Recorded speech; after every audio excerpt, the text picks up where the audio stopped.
রোববার প্রথম দফার ভোট গ্রহণের মধ্য দিয়ে মিয়ানমারে শুরু হলো বিতর্কিত জাতীয় নির্বাচন।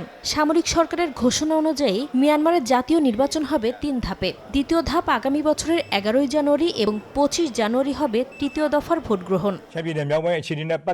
জান্তা সরকারের দাবি, নিরাপত্তা পরিস্থিতি ও প্রশাসনিক সীমাবদ্ধতার কারণে একদিনে ভোট সম্ভব নয়। তবে বাস্তবে দেশের বড় অংশ এখনও সশস্ত্র সংঘাতের মধ্যে থাকায় সব নাগরিকের ভোটাধিকার নিশ্চিত হবে কিনা সে প্রশ্ন থেকেই যাচ্ছে। নির্বাচনের সবচেয়ে বড় বিতর্ক বিরোধী রাজনৈতিক শক্তির অনুপস্থিতি। প্রধান রাজনৈতিক দল অং সান সুচির national league for democracy NLD দেশটিতে নিষিদ্ধ।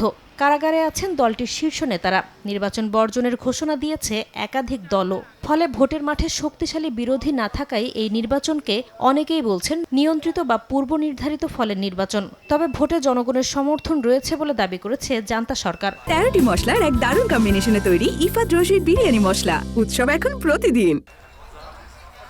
এদিকে আন্তর্জাতিক মহলেও এই নির্বাচন নিয়ে রয়েছে গভীর সংশয়। জাতিসংঘ ও ইউরোপীয় ইউনিয়ন বলছে, রাজনৈতিক বন্দীদের মুক্তি ও সহিংসতা বন্ধ না হলে অবাধ ও অন্তর্ভুক্তিমূলক নির্বাচন সম্ভব নয়। অন্যদিকে চীন ও রাশিয়ার তুলনামূলক নীরবতা জান্তা সরকারের জন্য কূটনৈতিক স্বস্তি তৈরি করেছে, যা আন্তর্জাতিক চাপ কিছুটা হলেও কমাতে সহায়ক ভূমিকা পালন করছে। বিশ্লেষকদের মতে, সংবিধান অনুযায়ী সংসদের ২৫% আসন সেনাবাহিনীর জন্য সংরক্ষিত থাকার কারণে এই নির্বাচনের মাধ্যমে আন্তর্জাতিক চাপ সামাল দেওয়ার সঙ্গে সঙ্গে বেসামরিক কাঠামোর আড়ালে ক্ষমতা ধরে রাখার চেষ্টা করছে সামরিক সরকার। তাই নির্বাচনের পরও প্রকৃত ক্ষমতা সেনাবাহিনীর হাতেই থাকবে বলে ধারণা করছেন তারা। নাসরিন রুমি, সময় সংবাদ।